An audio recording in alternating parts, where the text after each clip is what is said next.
जिस वार्तालाप की इन्होंने बात की अभी, वो एक प्राइवेट मीडिया संस्थान उसका आयोजन कर रहा है। भारत सरकार का इस आयोजन से कोई लेना देना नहीं है और साथ ही साथ वहां पर इस मंच से उठाए गए विषय या उस मंच से बोले गए शब्दों का कोई समर्थन हम नहीं करते हैं न और साथ ही साथ हमारा कोई उससे कोई रिश्ता नहीं है। नमस्कार, আমি তরুণ ঘোষ। এই মুহূর্তে একটা বিতর্ক নিয়ে আপনাদের সামনে এলাম। বিশ্বের সবথেকে জনপ্রিয়তম প্রধানমন্ত্রী কে? এতদিন তো নরেন্দ্র মোদী ছিলেন, এখন তাকে ছাপিয়ে গিয়েছেন 18 কোটি দেশের যিনি প্রধানমন্ত্রী শেখ হাসিনা। তথ্য দিয়ে বলবো, কিন্তু কোনো গাঁজাখুরি গল্প নয়। তথ্য দিয়ে আপনাদের স্ক্রিনে দেখিয়ে দেবো যে কতগুলো দেশের কতগুলোর প্রতিষ্ঠান তার ওই লাইভ সম্প্রচার দেখেছেন। এই বাঙ্গুদের দেশে এরকম একটা প্রধানমন্ত্রী হলো কি করে, আমি তো সেটাই বুঝে পাই না। আমি বলি না মাঝে মাঝে যে তিনি যদি একটা বিশ্বের বড় দেশের প্রধানমন্ত্রী হতেন, সে বিশ্বটার চেহারাই উনি বদলে দিতেন। আমি কেন বলছি জনপ্রিয়তার হার বেশি? কারণ 2016 সালে হাউডি মোদি যে আয়োজনটা ট্রাম্প করেছিলেন নির্বাচনের আগে, যেখানে মোদির সঙ্গে হাতে হাত মিলিয়ে ট্রাম্প পুরো স্টেডিয়াম ঘুরেছিলেন, সেটার দেখেছিলেন 49 কোটি মানুষ, 5.9 মিলিয়ন দেখেছিলেন। গতকালের হিসেব জানেন? গতকালের হিসেব হচ্ছে 54.6 মিলিয়ন। মোদিকেও ছাপিয়ে গিয়েছেন। তাহলে এই মুহূর্তে এখন প্রশ্নটা খুব প্রাসঙ্গিক যে কে বেশি জনপ্রিয়, মোদি না শেখ হাসিনা? আমি না মাঝে মাঝে প্রথম আমি খুব প্যাঁক মেরে আমি বলতাম যে অ্যাটলাস ম্যাপ যদি ফেলে দেওয়া হয় টেবিলের ওপরে, আপনার মনে থাকতে পারে, আমি বেশ কয়েকবার বলেছি এটা প্যাঁক মেরে, যে অ্যাটলাস ম্যাপ যদি টেবিলের ওপরে ফেলে দেওয়া হয়, পৃথিবীর 90-95% মানুষ বাংলাদেশকে চিনতে পারবে না, খুঁজে পাবে না বাংলাদেশকে, নামই শোনেননি। ইন্ডিয়া, পাকিস্তান এই বড় জোর এই বলবে, শ্রীলঙ্কা খুব বেশি হলে তাই বলবে। বাংলাদেশ বলে যে একটা রাষ্ট্র আছে সেটা কিন্তু কেউ বলতে পারত না। এই আপনার তথাকথিত লাল বিপ্লব, যেই লাল বিপ্লবে 2 বছরের জেরে আপনারা সারা পৃথিবীকে মাতিয়ে দিয়েছেন এবং বাংলাদেশের নাম উজ্জ্বল উজ্জ্বল নক্ষত্রের মতো সমস্ত সারা পৃথিবী জেনে গেছে। তার ফল অবশ্য অন্য কিছু হয়েছে। সারা পৃথিবীতে আপনাদের সমস্ত পাসপোর্ট থাপ্পা লেগে গেছে, সারা পৃথিবীতে কোথাও ঢুকতে পারবেন না, যা কর্মকাণ্ড আপনারা করেছেন।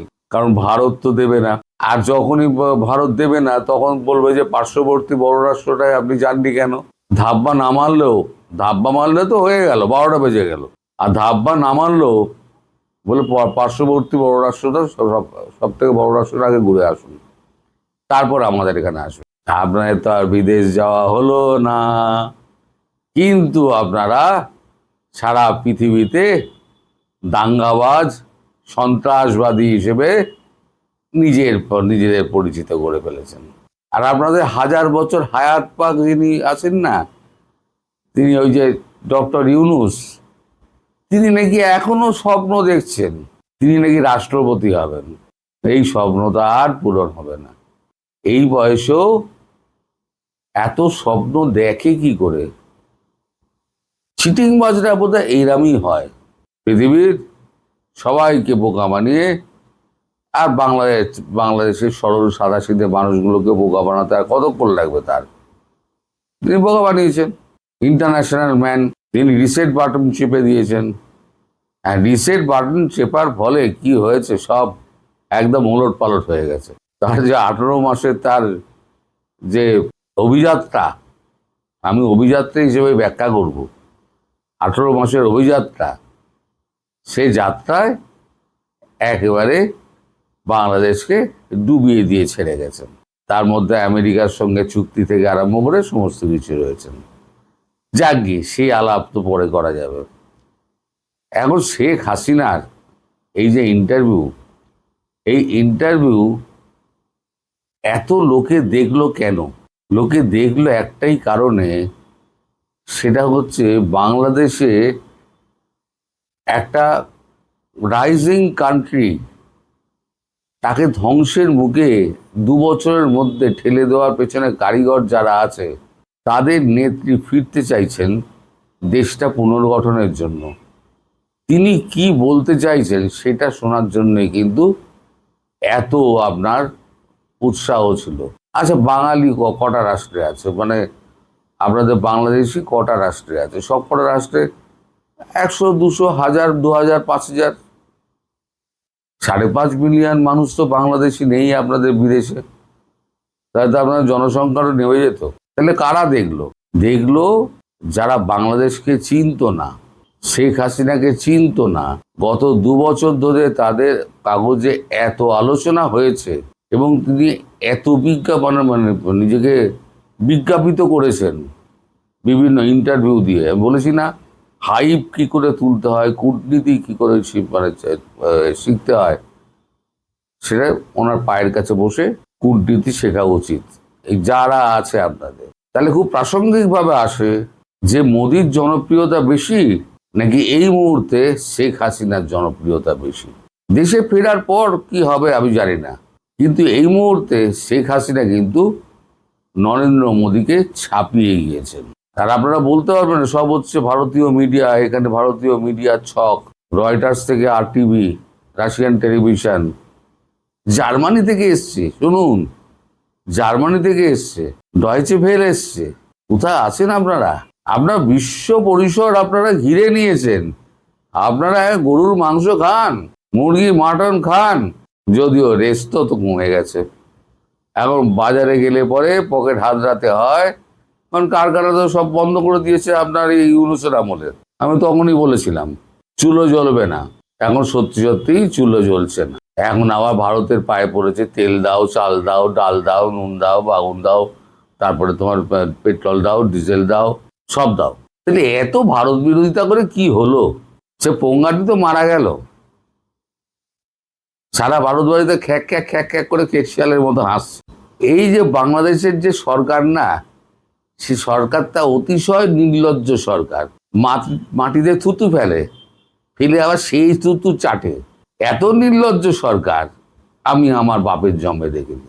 মাঝে এই দীনেশ ত্রিবেদী বলেছিলেন, ওই আপনাদের হুমায়ুন কবির নাকি একটা আছে না, ওই পররাষ্ট্র উপদেষ্টা, যিনি দেখা করতে গেছিলেন খলিলুর রহমানের সঙ্গে, তাকে দেখে বলেছিলেন যে আপনার হাসিটা খুব সুন্দর। তা আমি বিদেশ মন্ত্রক একজনকে জিজ্ঞেস করলাম, ওই জনকে দিল্লি গেছিলাম, যে হঠাৎ দীনেশ দা এই কথা বললেন কেন? আমাদের কলকাতার মানুষ তো, আমাদের দাদা ভাইয়ের সম্পর্ক, দীনেশ দা এরকম কথা বললেন কেন? বলবে না, কূটনীতির ক জানে না, সবসময় 32 পার্টি বার করে রয়েছে, কূটনীতিকরা যে হাসে না সেটাও তো উনি জানেন না। বাংলাদেশের এসছে, উড়ে এসে জুড়ে বসেছে, কূটনীতির ক জানে না, সে তো গিয়ে খ্যাক খ্যাক করে হাসছে আর দাঁত বার করে সর্বসময়। তাই মৃদুভাবে উনি বলেছেন এটা, যে আপনার হাসিটা খুব সুন্দর। বুঝেছে বলে তো আমার তো মনে হয় না, আর মোটা গোবরে মাথা, ও মাথায় কিছু ঢুকবে না। এই মুহূর্তে আমার আলোচনার বিষয় হলো, কে বেশি জনপ্রিয়, মোদি নাকি শেখ হাসিনা? 2 বছরের মধ্যে শেখ হাসিনা তার হারানো স্থান যেভাবে পুনরুদ্ধার করেছেন এবং সারা বিশ্ব যেভাবে তার পাশে এসে দাঁড়িয়েছে, আপনারা নিশ্চিন্ত থাকুন, তিনি দেশে ফিরলে পরে এই দেশ গঠনে সারা বিশ্ব এগিয়ে আসবে। আমি বলেছিলাম না, বিশ্বের প্রত্যেকটা দেশ হেল্প করবে, ভারতবর্ষ তো আছেই।